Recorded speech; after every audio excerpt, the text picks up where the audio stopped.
मित्रांनो, कसे आहात? मजेत ना? आपलं स्वागत आहे the knowledge of stock Marathi या चॅनलवरती. आजचा व्हिडिओ जो होणार आहे तो थोडा वेगळा होणार आहे.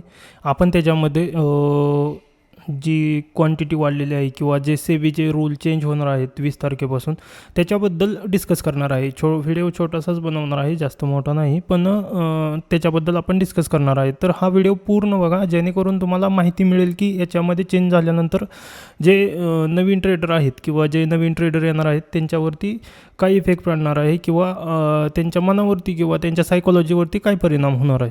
ठीक आहे, तर सुरू करूया आपण व्हिडिओ. सर्वात पहिले बघायचे झाले तर जी एक्सपायरी बंद केल्या, प्रत्येक दिवशी एक एक्सपायरी होती, ती सगळ्या बंद करून फक्त 2 एक्सपायरी ठेवल्यात.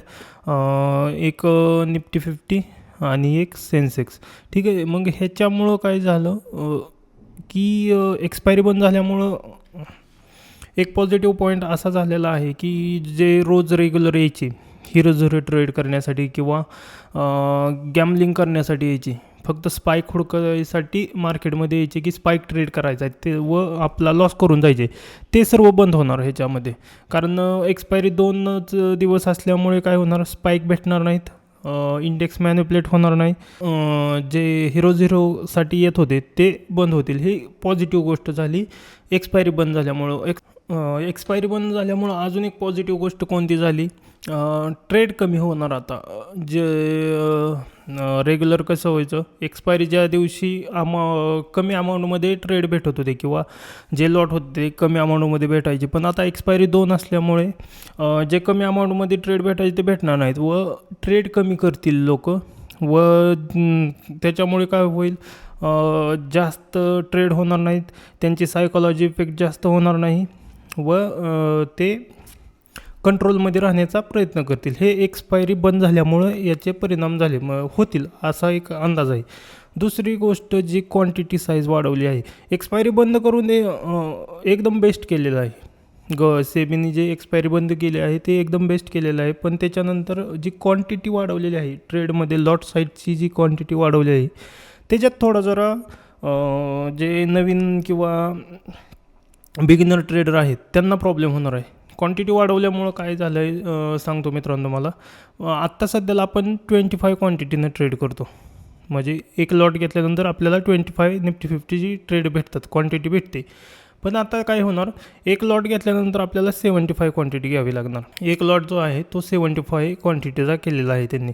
मग आपल्याला नाईलाजास्त किंवा पर्याय नसल्या कारणाने आपल्याला 75 क्वांटिटी ट्रेड करावी लागणार. आता प्रत्येकजणच असं नाही की मार्केटमध्ये गॅम्बलिंग करण्यासाठी किंवा हिरो झिरो करण्यासाठी येतो. 100रातले 10 जण असे असतात की जे त्यांना ट्रेडिंग शिकायची असते किंवा त्यांच्याकडे पैसे नसतात पण ट्रेडिंग शिकायचे असते म्हणून ते आलेले असतात. मग ते काय करतात, कुठंतरी जॉब करणे किंवा थोडेफार कुठून पैसे जमा करणे, 10-15 हजार रुपये महिन्याला, आणि ती त्याच्यात टाकणे व त्याच्यातून शिकणे, ही त्यांचा उद्देश असतो. पण आता 75 क्वांटिटी झाल्यामुळं काय झालं आहे बघा मित्रांनो, तर तुम्हाला ॲटलिस्ट 25,000 म्हणजे 25,000 ते 30,000 अकाउंटवरती ठेवावं लागणार. आता काय करावं लागणार, 25 ते 30,000 अकाउंटवरती ठेवावं लागणार ट्रेडिंगसाठी. मग आता ह्या 25 ते 30,000वरती 30,000 ठेवायचं पण का नाही, एक वेळ 30,000 अकाउंटवरती ठेवतील. आता मी त्या 10% माणसांचं बोलतो आहे किंवा 10% लोकांचं बोलतो आहे जे ट्रेडिंगमध्ये शिकण्यासाठी येतात.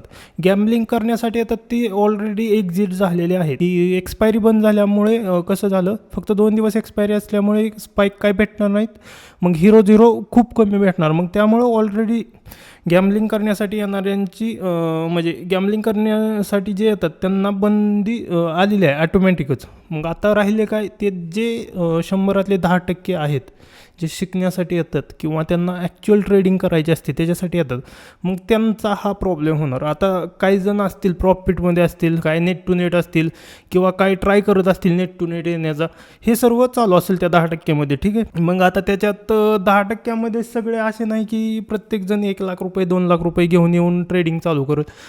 काही गरीब परिस्थितीतून येणारे पण असतात, मग त्यांच्याकडे कसं 25,000 30,000 अशी अमाऊंट असते. मग आता समजा आपण 5% असे पकडू की ते 20 ते 25,000 घेऊन येतात. 5% नाही, 8% जे येतात 100रातले 10% शिकण्यासाठी येतात, त्याच्यातले 8% जे आहेत ते पहिली अमाऊंट जी असते शेअर मार्केटमध्ये टाकण्याची त्यांची 5,000, 10,000, 15,000 ते 20,000 असते, त्याच्यावरती ते टाकत नाहीत.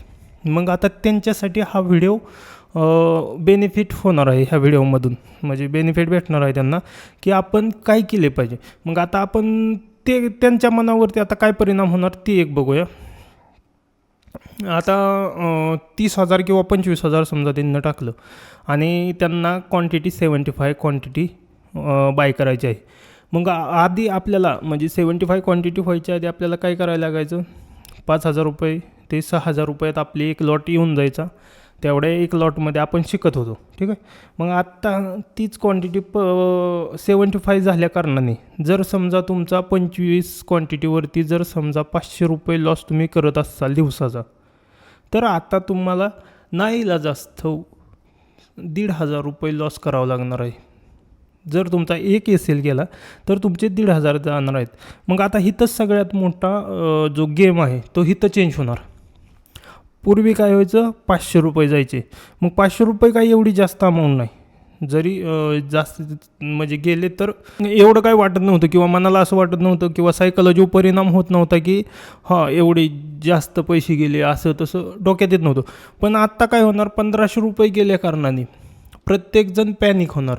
कारण 1,500 रुपये जर त्याचं 25,000 रुपये अकाउंट असेल, 25,000चं अकाउंट असेल किंवा 30,000चं अकाउंट असेल, त्याच्यातनं 1,500 रुपये जर मायनस झाले तर त्याचा मोठी अमाऊंट मायनस होणार.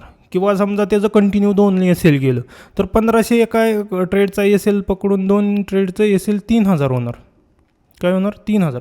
मग ते 3,000त जर त्याचं 25,000चं अकाउंट असेल तर 3,000 गेल्यानंतर त्याच्या अकाउंटला 22,000 दिसणार. मग जी अमाऊंट कमी दिसणार त्याच्यामुळे सगळ्यात जास्त सायकॉलॉजीवर इफेक्ट होतो. सायकॉलॉजी जी सगळ्यात जास्त हलती ती मोठा लॉस दिसल्याने हलते. मग आता गरज नसताना आपल्याला 75 क्वांटिटी ट्रेड करायची आहे. मग त्याच्यामुळे लॉस मोठा होणार. लॉस मोठा झाल्यामुळे जे 10% शिकण्यासाठी येतात त्यांची पण सायकॉलॉजी डिस्टर्ब होणार आणि त्या डिस्टर्ब झालेल्या सायकॉलॉजीमुळे ते ओव्हर ट्रेडिंग करणार आणि ओव्हर ट्रेडिंग केल्यामुळं ब्रोकरेज जास्त जाणार. ब्रोकरेज जास्त गेल्यानंतर ते लॉस जास्त दिसणार त्यांना.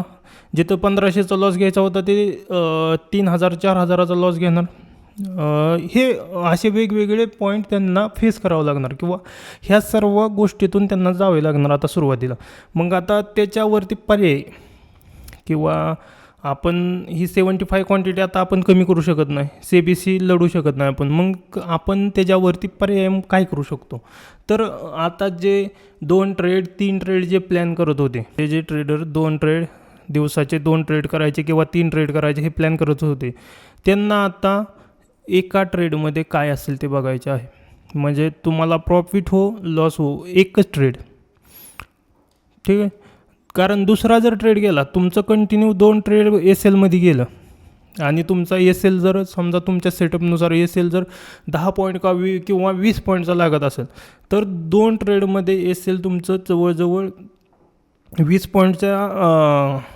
पॉईंटचा एसेल लागत असेल तर तुमचं 3,000च्या आसपास जाणार आहेत. आणि जर तुमचा 10 पॉईंटचा एसेल लागत असेल तर 1,400 ते 1,500 रुपये 2 ट्रेडमध्ये जाणार आहेत तुमचे. मग तुम्हाला त्या हिशोबात ट्रेड करावं लागणार आहे. मग आता त्याच्यात तुम्हाला कम्फर्टेबल कोणतं होणार बघा.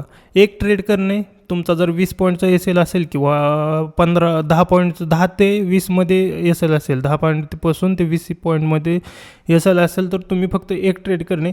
कारण आपलं जर ज्यावेळेस कॅपिटल 25,000 किंवा 30,000 असतं त्यावेळेस आपल्याला 1,000च्या वरचा लॉस परवडत नाही. 1,000च्या वरती जो लॉस होतो तो आपल्याला परवडत नाही. मग 1:3च्या जागेवर तुम्हाला 1:4 बुक करावे लागणार आता इथून पुढं. मग हा इफेक्ट होणार.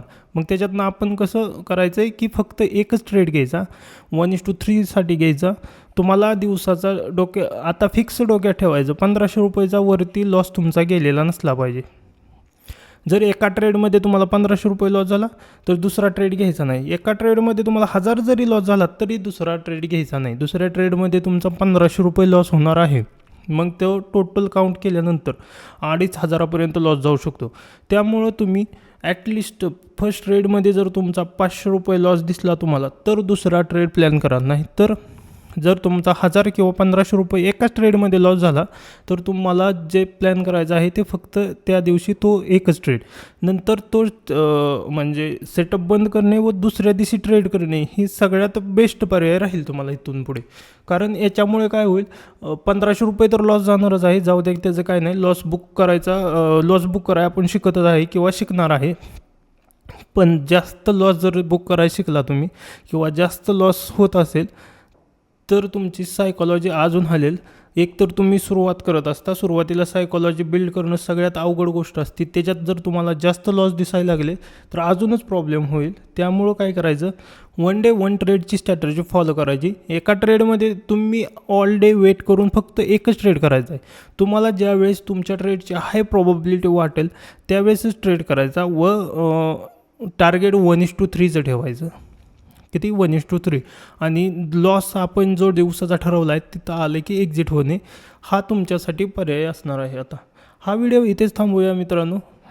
ह्याच्यातून तुम्हाला जर काही नॉलेजेबल भेटलं असेल किंवा माहिती भेटली असेल तर ह्या चॅनलला जरूर सबस्क्राईब करा आणि इतर मित्रांनाही तुमच्या शेअर करा. धन्यवाद मित्रांनो.